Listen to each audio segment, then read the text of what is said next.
এই ডিজাইনটা আমার মনে হচ্ছে না সিম্পল লাগছে, তাই অন্য কিছু বানানো যাক এই ডিজাইনের উপর। এই শোলাটি হচ্ছে আসল শোলা, যে শোলা দিয়ে মুকুট বানানো হয়। তো এটাকে আঠা দিয়ে এইভাবে গোল গোল করে পাকিয়ে নিলাম।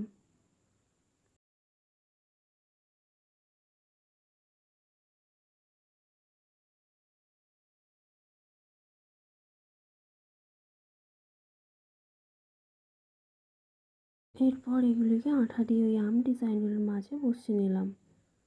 তারপর পেপারটির মাঝের দু সাইড থেকে একটু করে কেটে নিলাম। এরপর এই ডিজাইনগুলিকে আম ডিজাইনের মাঝে আঠা দিয়ে বসালাম।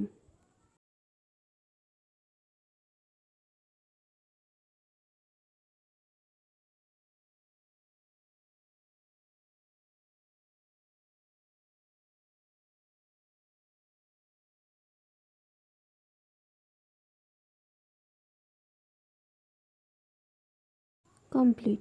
কোন ডিজাইনটা বেশি ভালো লাগছে সবাই কমেন্টে জানাবেন।